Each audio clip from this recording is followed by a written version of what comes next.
তারকেশ্বর যাওয়ার নাম করে বাড়ি থেকে বেরিয়ে নিখোঁজ হয়েছিলেন নালিকুলের এক প্রাথমিক স্কুল শিক্ষক। 15 লক্ষ টাকা মুক্তিপণ চেয়ে স্ত্রীর কাছে ফোন আসে। চম্বল এক্সপ্রেস ট্রেনে মধ্যপ্রদেশ থেকে উদ্ধার করলো হুগলি গ্রামীণ পুলিশ। মুক্তিপণ চাইল কে, অপহরণই বা কারা করলো, তদন্ত করে দেখছে হরিপাল থানার পুলিশ।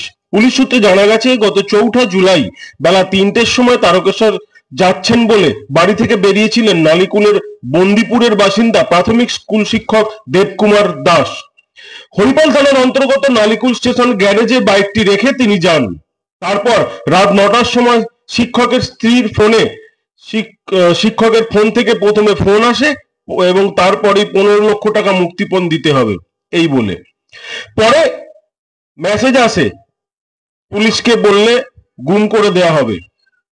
শিক্ষকের স্ত্রী হরিপাল থানায় গিয়ে অভিযোগ দায়ের করেন। মুক্তিপণের টাকা না দিলে মেরে ফেলা হবে বলা হয়। পুলিশের ফোনের লোকেশন ট্র্যাক করতে করতে জানতে পারা যায়, প্রথমে আসানসোল, তারপর শুরু হয় বিভিন্ন স্টেশনে জিআরপি রেল পুলিশের সঙ্গে যোগাযোগ। তদন্তে পুলিশ আরো জানতে পারে যে চম্বল এক্সপ্রেসে যাচ্ছেন শিক্ষক এবং তার লোকেশন রয়েছে মধ্যপ্রদেশ। একই সময় চম্বল এক্সপ্রেসে হুগলি গ্রামীণ পুলিশের জেলা পুলিশ থেকে ধনিয়াখালী থানার একটি টিম চম্বল গোয়ালিয়রের উদ্দেশ্যে তদন্তের জন্য যাচ্ছিলেন। হরিপাল থানায় খবর পেয়ে ওই টিমের সাথে যোগাযোগ করেন এবং তারপরই পুলিশে অনেক খোঁজাখুঁজি করে ট্রেনের মধ্যে থেকেও শিক্ষকের সন্ধান পায়। তাকে ঝাঁসিতে নামানো হয়, সেখান থেকে আজ ভোরে হরিপাল থানায় নিয়ে আসা হয়। আজ শিক্ষককে চন্দননগর আদালতে পাঠানো হয় গোপন জবানবন্দি দেওয়ার জন্য। পুলিশ জানিয়েছে, ওই শিক্ষক তারকেশ্বর যাওয়ার নাম করে কি করে চম্বল এক্সপ্রেসে উঠলেন এবং মধ্যপ্রদেশ কেনই বা যাচ্ছিলেন, তাতে কি সত্যি অপহরণ করা হয়েছিল তাকে, নাকি এর পেছনে রয়েছে অন্য কোনো রহস্য, খতিয়ে দেখছে তদন্তকারী আধিকারিকরা। Bureau report, Bengal news express. ব্যাপারে আমাদের বলার আছে, সেটা হচ্ছে গত 4/7/2025 অর্পিতা দাস নামক একজন ভদ্রমহিলা, ওনার বাড়ি বন্দিপুর মিত্র পাড়াতে, উনি হরিপাল থানায় আসেন এবং একটা অভিযোগ দায়ের করেন যে ওনার স্বামী দেবকুমার দাস, বয়স আনুমানিক 38-39 বছর, তিনি 3:30টার সময় বাড়ি থেকে বের হয়েছেন তারকেশ্বর যাওয়ার কথা বলে এবং মোটামুটি রাত্রি 9:15 বা 9:30 অবধি তিনি মিসিং। তার মোবাইলে তার স্ত্রী বারবার ফোন করার পরেও সেটা সুইচ অফ বলছে এবং উনি ওনার স্বামীর কোনো খোঁজ পাচ্ছেন না। তো এই ঘটনা আমাদের থানায় জানার পরে আমাদের থানায়, হরিপাল থানায় একটা মিসিং ডায়েরি হয়, যে ডায়েরি নাম্বার 298 ডেটেড 4/7/2025, এবং হরিপাল থানা এই যে দেবকুমার দাসের যে মিসিংয়ের ইনফরমেশান আসে সেই ব্যাপারে খোঁজখবর করা শুরু করে। তার পরের দিন অর্থাৎ 5/7/2025 ওই কমপ্লেনেন্ট অর্পিতা দেবী উনি আবার থানায় আসেন এবং একটি অভিযোগ দায়ের করেন যে ওনার মোবাইলে উনি মেসেজ পেয়েছেন যে কেউ বা কারা ওনার স্বামীকে কিডন্যাপ করেছে এবং তার জন্য 15 লক্ষ টাকা মুক্তিপণ দাবি করেছে। তো এই ঘটনা জানার পরে উনি আমাদের থানায় একটা কিডন্যাপিংয়ের অভিযোগ দেন এবং সেই অভিযোগ পাওয়ার পরে হরিপাল থানা এই বিষয়ে একটি মামলা দায়ের করে, যেটা হচ্ছে হরিপাল থানা কেস নাম্বার 415 ডেটেড 5/7/2025, 137-140 বিএনএসে।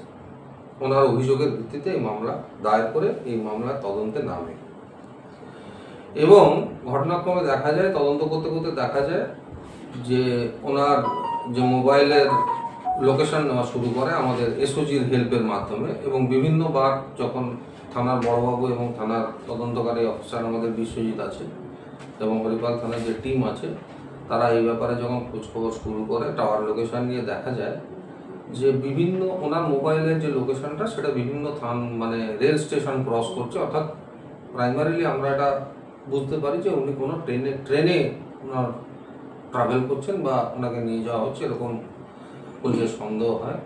তো এসওজির হেল্প নিয়ে বিভিন্ন টাওয়ার লোকেশন নেওয়ার পরে এবং রেলের সঙ্গে যোগাযোগ করে আমরা মোটামুটি একটা সাসপেক্টেড ট্রেনের লিস্ট করি যে কোন কোন ট্রেন প্রবাবল হতে পারে, এবং হরিপাল থানার বড়বাবু এবং আয়ও বিভিন্ন জায়গায় খোঁজখবর করে তারপরে কয়েকটি ট্রেন আমাদের তালিকাভুক্ত করা হয় এবং সেই সময় জানা যায় যে আমাদের ধনেখালি থানার যে একটা টিম পিএসআই পলাশ দে এবং টিম, তারা অন্য একটা কেসের তদন্তে তারা গোয়ালিয়র যাচ্ছিল এবং তাদের সেই টিম সেই লিস্টেড যে ট্রেনসগুলো ছিল তার মধ্যে একটি ট্রেনে ট্রাভেল করছিল।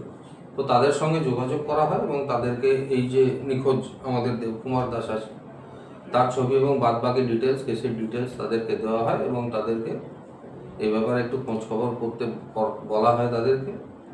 এবং আলটিমেটলি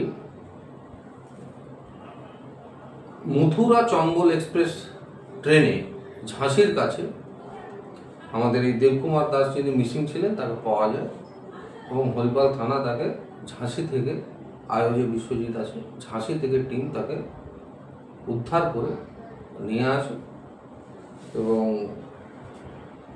আমাদের যে ভিকটিম মিসিং ছিল সেই কেসটা আমাদের এখনো পর্যন্ত এই অবস্থায় রয়েছে, আমরা ভিকটিমকে উদ্ধার করতে পেরেছি। এই ভিকটিমকে কি এখানে থেকেই ছেড়ে দেওয়া হবে না কোর্টে পাঠানো? না, আমাদের যে লিগাল প্রসিডিওর আছে সেই অনুযায়ী আমরা তাকে জিজ্ঞাসাবাদ করব। এই ঘটনার সাথে যদি কেউ যুক্ত থাকে, অ্যাকচুয়ালি কী ঘটনাটা ঘটেছে, ডিটেলড ইন্টারোগেশনের ব্যাপার আছে, সেটা আমাদের কমপ্লিট হওয়ার পরে আমরা তাকে কোর্টে পাঠাবো এবং তার পরবর্তীকালে যেরকম আমাদের অফিসিয়াল প্রসিডিওর আছে সেগুলো কমপ্লিট করার পরে আমরা ওনাকে ওনার কি পরিচিত কেউ? কে মানে যিনি ভিকটিম, যাকে কিডন্যাপ করা হয়েছিল, তার কি পরিচিত? ভিকটিম অ্যাকচুয়ালি একটা প্রাইমারি স্কুলের টিচার, উনি পারজানা প্রাইমারি স্কুলে পড়াচ্ছেন, কিন্তু এই ঘটনায় এখনো পর্যন্ত কোনো আসামি যুক্ত আছে কিনা সেটা এখনো পর্যন্ত আমরা পাইনি। আরও ডিটেলড ইন্টারোগেশন হলে পরবর্তীকালে আপনাদেরকে জানাবো।